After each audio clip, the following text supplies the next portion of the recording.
আচ্ছা, এর আগের ভিডিওতে আমরা দেখেছি গুগল অ্যানালিটিক্স কিভাবে ইনস্টল করে এবং তারপরে গুগল অ্যানালিটিক্স কিভাবে আসলে ব্যবহার করে একজন এসইও এক্সপার্ট হিসেবে আসলে কী কী ডেটা দেখা দরকার ইত্যাদি ইত্যাদি। গুগলের আরেকটা ফ্রি টুল আছে, যেই টুলটার নাম হলো গুগল সার্চ কনসোল টুলস। আপনারা দেখতে পাচ্ছেন আমি ওপেন করে রেখেছি গুগল সার্চ কনসোল টুলস। প্রথম রেজাল্ট, আপনারা যদি সার্চ কনসোল লিখে গুগলে সার্চ দেন তাহলে এটাই প্রথমে আসবে। এটাও গুগলের আরেকটা ফ্রি টুল এবং এটাও এসইও এক্সপার্টদের আরও কিছু ডেটা দেয় এবং এটা আর একটু ডিপ ডেটা, যেটা গুগল অ্যানালিটিক্স সাধারণত দেয় না।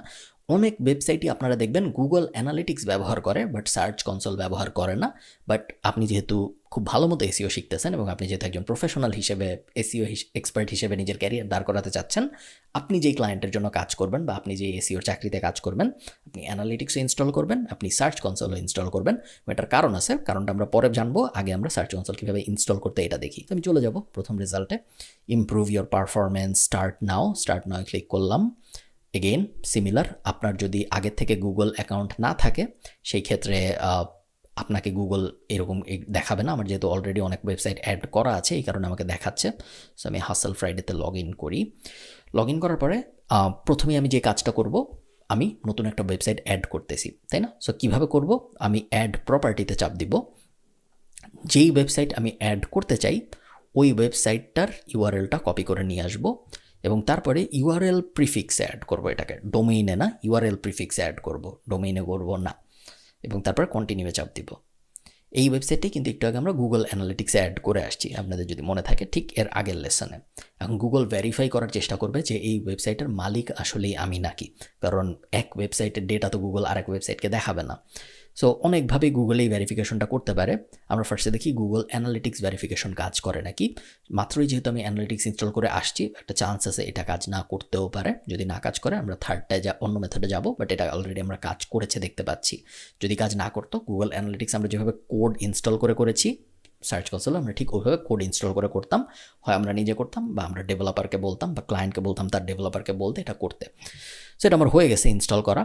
এগেইন গুগল অ্যানালিটিক্সের মতোই এখানে কোনো ডেটা নাই, ডেটা আসতে সাধারণত 48 ঘন্টার মতো সময় লাগে। সো অলরেডি ডেটা আছে এরকম একটা আমরা যাই। আগের যে এক্সাম্পলটা আমরা দেখেছিলাম দ্য ফ্যামিলি এডিট, আমরা এখানেও দ্য ফ্যামিলি এডিটটাই দেখার চেষ্টা করি। প্রথম যেই ইনফরমেশন আমরা দেখতে পারবো এখানে, সেটা হলো আমার ওয়েবসাইটের পারফরমেন্স কীরকম। এই ডেটাটা আমরা গুগল অ্যানালিটিক্সেও দেখতে পারছি। আপনাদের মনে থাকার কথা যে কোন ডেতে আমার ওয়েবসাইটে কত ভিজিটর আসছিল, এটা কিন্তু আমরা একটু আগে গুগল অ্যানালিটিক্সেও দেখতে পারছি। সেটা হয়তো ইন্টারেস্টিং ইনফরমেশন না আমাদের জন্য। ইন্টারেস্টিং ইনফরমেশন কী কী, আমরা যদি আস্তে আস্তে সার্চ রেজাল্টে যাই, এখন আমরা ইন্টারেস্টিং ইনফরমেশন দেখা শুরু করব। লাস্ট 3 মান্থের জায়গায় আমরা লাস্ট 28 ডেজ যদি করে দিই, এখানে সার্চ কনসোল থেকে আমরা দেখতে পাচ্ছি ইন লাস্ট 28 ডেজ 2,45,000 মানুষ আমাদের ওয়েবসাইট গুগলে দেখছে, কিন্তু সবাই ক্লিক করে নাই। 1.6% ক্লিক করছে, যেটা হইল প্রায় 4,000 জন। এটার মানে কি? এটার মানে হইল, মনে করেন ক্যাট ফুড, আমরা বারবার ক্যাট ফুডের এক্সাম্পলে চলে যাচ্ছি। ক্যাট ফুড লিখে আমি গুগল করলাম, এখন আমি তো এই ওয়েবসাইটগুলো দেখতেছি, বাট এগুলোর সব কয়টাতে আমি ক্লিক করতেছি না। মনে করেন এইটাই আমি ক্লিক করলাম, বাকিগুলো আমি ক্লিক করলাম না, তাহলে কি হইল? এইটা একটা ইমপ্রেশনও পেলো, একটা ক্লিকও পাইলো, কারণ এটা আমি দেখছিও, আবার এটা আমি ক্লিকও করছি। বাকি যে 9টা ওয়েবসাইট ছিল এখানে, এগুলো সবাই ইমপ্রেশন পাইছে, কিন্তু এরা কেউ ক্লিক পায় নাই, কারণ এদের কাউকে আমি ক্লিক করি নাই। সো এই কারণেই আমরা দেখতে পাচ্ছি ইমপ্রেশন নাম্বার অনেক বেশি, ক্লিক নাম্বার অনেক কম। অ্যাজ আ এসইও এক্সপার্ট এই ইনফরমেশনটা কেন জরুরি? এটা জরুরি তার কারণ আমরা চাই যারা আমার ওয়েবসাইট দেখবে গুগলের সার্চ রেজাল্টে, তাদের মধ্যে থেকে যত বেশি মানুষকে জানি আমরা ক্লিক করাইতে পারি। এটা এখন এই মুহূর্তে আছে 1.6%, এটাকে কীভাবে 2% করা যায়, এরপর এটাকে কীভাবে 2.5% করা যায়, তারপর এটাকে কীভাবে 3% করা যায়। একজন এসইও এক্সপার্ট হিসেবে আপনি কনস্ট্যান্টলি এগুলো ভাবতে থাকবেন এবং কীভাবে করা যায় আপনি চিন্তা করেন। তো আমি আপনাকে সময় দিই, বুঝতে পারছেন? যদি আপনি বুঝতে পারে না থাকেন, আমি বোঝাই যে এই সার্চ রেজাল্টে মনে করেন এটাই যে ক্লিক করবে এবং এটাই যে ক্লিক করবে না, বা আমরা যদি একটু নিচে নামি, মনে করেন এটা একজন ক্লিক করবে এবং এটা একজন ক্লিক করবে না, এটা ইনফ্লুয়েন্স করার উপায় কি? এই ওয়েবসাইটের মালিক কিভাবে এনশিওর করতে পারে যে আমি এটাই ক্লিক করি, অন্য কোনো কিছুতে ক্লিক না করে? সে এই টাইটেলটা অন্যভাবে লিখতে পারে, সে এই ডেসক্রিপশনটা অন্যভাবে লিখতে পারে, এই টাইটেলটার ভিতরে সে ইন্টারেস্টিং কিছু লিখতে পারে, যে ইউ ডিডেন্ট নো অ্যাবাউট এই ফুড বিফোর, এরকম কিছু একটা সে লিখতে পারে, যেটা দেখলে আমার ক্লিক করতে ইচ্ছা করে। ডেসক্রিপশনটা সে আরও যত্ন করে লিখতে পারে, ছবিটা সে আরও ইন্টারেস্টিং দিতে পারে। এই লোক আবার খুব ইন্টারেস্টিং একটা কাজ করেছে, ও 2টা FAQ অ্যাড করে দিছে এখানে, FAQ স্কিমা নিয়ে আমরা পরে কথা বলবো। সো এই লোক এটা করে নাই। সো এই লোক এটা করতে পারে, তাহলে তার ক্লিক করার চান্স আরও বেশি হয়ে যাবে, কারণ সে আরও বড় জায়গা পাইলো। সো এই পুরো অ্যাপটা তো একটা পেজ, এই পেজের মধ্যে এই পুরা ধরেন এই সার্চ রেজাল্টটা তো একটা পেজ, তাই না, গুগলের। এই পুরা পেজের মধ্যে দেখুন এই লোক যতটুকু জায়গা নিছে, এই লোক কিন্তু তার থেকে কম জায়গা নিছে, তার কারণ এই 2টা FAQ ইনক্লুড করছে, যেটা এ করে নাই। সো বেশি জায়গা নিলে ক্লিক পাওয়ার চান্স একটু বেশি। এরকম অনেক স্ট্র্যাটেজি আছে যেগুলো নিয়ে আপনি সারাক্ষণ ভাবতে থাকবেন, এবং ভাবতে ভাবতে আপনি 0.1% ইনক্রিজ করবেন, 0.2% ইনক্রিজ করবেন, এবং তারপরে আস্তে আস্তে এইভাবে 1% ইনক্রিজ মানে কিন্তু বিশাল ব্যাপার। এই ওয়েবসাইটের CTR, ক্লিক থ্রু রেট, যদি আমি 1% বাড়াইতে পারি, 2.6% নিতে পারি, তাহলে কিন্তু আমার এখানে ভিজিটর প্রায় 6 থেকে 7 হাজারে চলে যাবে, যদি আমার অঙ্ক ভুল না হয়ে থাকে। ভুল হলে আপনারা আপনাদের মতো অঙ্ক করে নেবেন। সো বিশাল ব্যাপার। এবং অনেক সময় প্রবলেমটা র্যাঙ্কিংয়ের না, অনেক SEO এক্সপার্ট ভাবে যে আমার ওয়েবসাইটে আরও ভিজিটর পাওয়ার উপায় মনে হয় আমার আরও কিওয়ার্ডকে গুগলের প্রথম পেজে নিয়ে আসতে হবে। হ্যাঁ, গুগল আরও কিওয়ার্ডকে যদি আপনি গুগলের প্রথম পেজে নিয়ে আসতে পারেন, সেটা অবশ্যই হেল্পফুল। বাট অনেক সময় আপনার তা করা লাগবে না। অনেক সময় সিম্পলি আপনি যদি আপনার এক্সিস্টিং কিওয়ার্ডগুলার যেই পেজগুলো অলরেডি প্রথম পেজে আছে গুগলের, ওগুলায় যদি আপনি একটু ক্লিক বাড়াইতে পারেন, তাহলে কিন্তু আপনার ট্রাফিক বেড়ে যাবে। তো এই ব্যাপারটা একদমই ভোলা যাবে না। একটু নিচে যদি আমরা নামি, সার্চ কনসোল আমাদের আরও কিছু ইন্টারেস্টিং ডেটা দেয়। তার মধ্যে এটা হলো টপ কোয়েরিজ। মানুষ কি লিখে সার্চ করে যখন তারা আমাদের ওয়েবসাইট খুঁজে বাইর করে এখন। সো লাস্ট 28 দিনে ফ্যামিলি এডিট লিখে সার্চ করছে 45 জন, ডান ওয়ার্লি বিচ লিখে সার্চ করেছে 466 জন, তার মধ্যে 33 জন আমাদের ওয়েবসাইটে আসছে। ফ্যামিলি এডিট লিখে সার্চ করেছে 78 জন, তার মধ্যে 33 জন আসছে। ফাউন্টেইনস টাউন বিচ লিখে সার্চ করেছে 1002 জন, মাত্র 26 জন আসছে। এটা যদি আমি ক্লিক করি এখন, তাহলে এখন আমরা দেখতে পারবো 1000 জনের মধ্যে 26 জন আসছে, 2.6% আমার ক্লিক থ্রু রেট। খারাপ না, বাট এটাকে আরও ভালো কিভাবে করা যায়। আমরা যদি পেজটায় যাই, এই পেজটা আসবে। এই পেজটা যদি আমি এখন ওপেন করি, ওপেন হতে থাকুক, সার্চ অ্যাপিয়ারেন্স আমরা ততক্ষণে চাপ দিই। সার্চ অ্যাপিয়ারেন্সে চাপ দিলে আমরা দেখতে পারবো, আচ্ছা এই মুহূর্তে কোনো ডেট দেখাচ্ছে না, ডিভাইসে চাপ দিয়ে আমরা দেখতে পারবো মোবাইল থেকে আসে 18 জন, ডেস্কটপ থেকে আসে 7 জন। সো মোবাইল থেকেই আমার এই পেজে বেশিরভাগ মানুষ আসছে। এখন এই পেজটা তাহলে আমি এখন মোবাইলে লোড করে দেখি কেমন লোড হয়, কোনো সমস্যা আছে নাকি, ভালো মতো লোড হয় নাকি। এই সব ব্যাপারগুলো কিন্তু আপনার আস্তে আস্তে ঘাটাঘাটি করে করে দেখতে হবে, যাতে আপনি এই নাম্বারটা একটুখানি বাড়াইতে পারেন, খুব বেশি না, অল্প একটু বাড়াইতে পারেন। যত বাড়াইতে পারবেন তত আপনার ওয়েবসাইটের ভিজিটর বাড়বে, এবং এই ডেটাটা আপনি সার্চ কনসোল থেকে পাবেন, অন্য কোথাও থেকে পাবেন না। নেক্সট আমরা ডিসকভারে চলে যাই। ডিসকভার বেশিরভাগ আপনাদের জন্য খুব একটা কাজে আসবেন না, তার কারণ ডিসকভার গুগলের আরেকটা ফিচার, অনেকটা ফেসবুকের স্ট্যাটাসের মতো। মোবাইল দিয়ে আপনি যখন গুগলের সার্চ রেজাল্টে যাবেন, দেখবেন কিছু নিউজ দেখায় উপরে সাইডে, ওগুলো ডিসকভার। এবং কোনো কোনো ওয়েবসাইট, স্পেশালি নিউজ ওয়েবসাইট যারা, তারা ওই ডিসকভারে আসে। আপনার ওয়েবসাইট আসবে না, আপনার ক্লায়েন্টের ওয়েবসাইট, আনলেস এটা একটা নিউজ ওয়েবসাইট, ওইটা ডিসকভারে আসার চান্স খুব কম। সো এ কারণে আমি ডিসকভার অত ডিটেইলে কভার করছি না।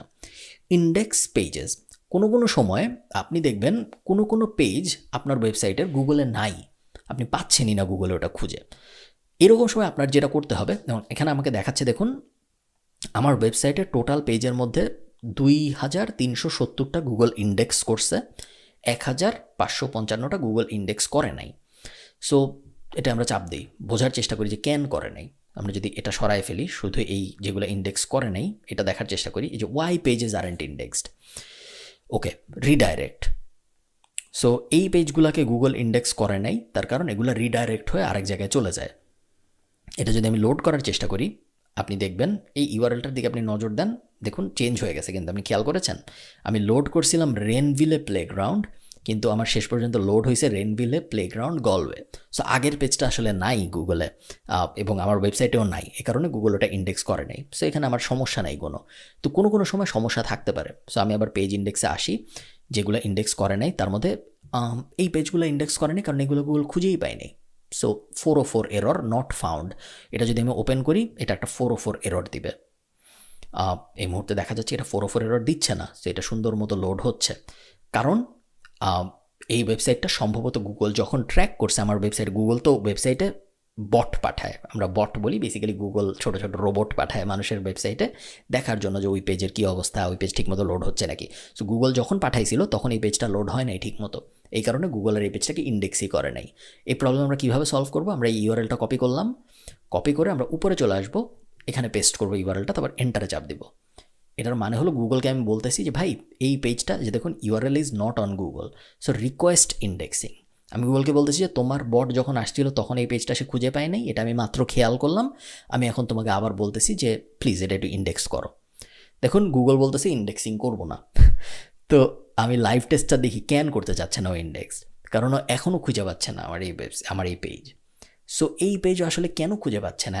এই পেজটা তো আমরা দেখতেছি আছে, এবং তারপরেও গুগল এই পেজ খুঁজে পাচ্ছে না। সো সমস্যাটা আসলে কি? আমি আরেকবার ইন্ডেক্সিং রিকোয়েস্ট দিয়ে দেখি যে ও পায় নাকি। পাচ্ছে না। সো রিকোয়েস্ট ইন্ডেক্সিং, দেখি এবার পায় নাকি। কখনো কখনো গুগলের বট সবসময় পায় না, সে এবারও পাইলো না।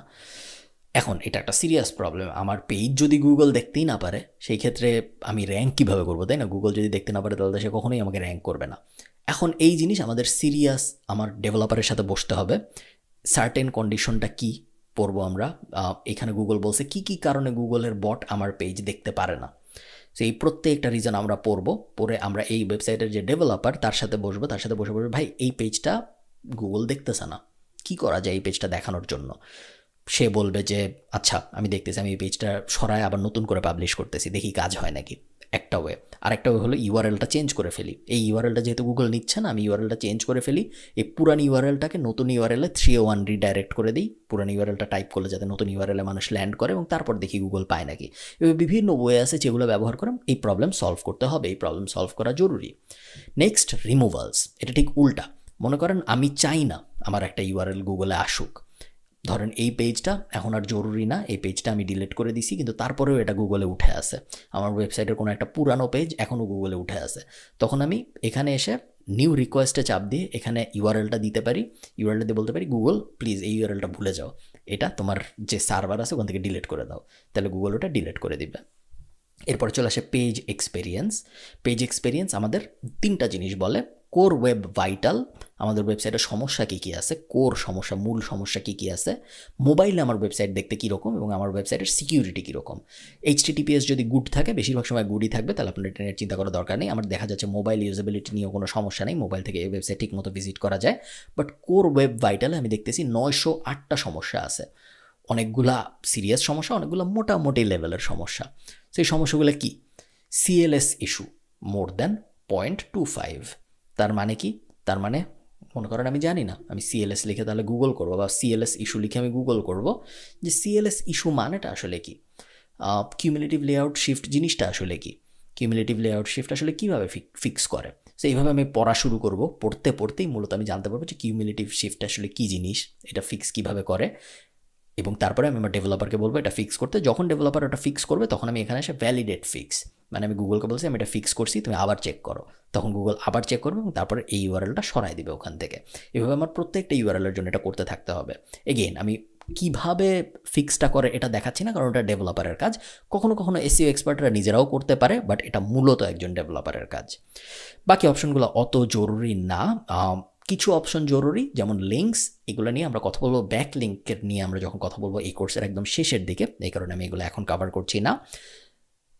সার্চ কনসোল খুব খুব খুব গুরুত্বপূর্ণ একটা টুল, এবং কখনো কখনো সার্চ কনসোল গুগল অ্যানালিটিক্সের থেকেও গুরুত্বপূর্ণ একটা টুল, যেই কারণে অবশ্যই আপনি যেই ওয়েবসাইটে কাজ করেন সার্চ কনসোল আপনার ইনস্টল করতে হবেই হবে।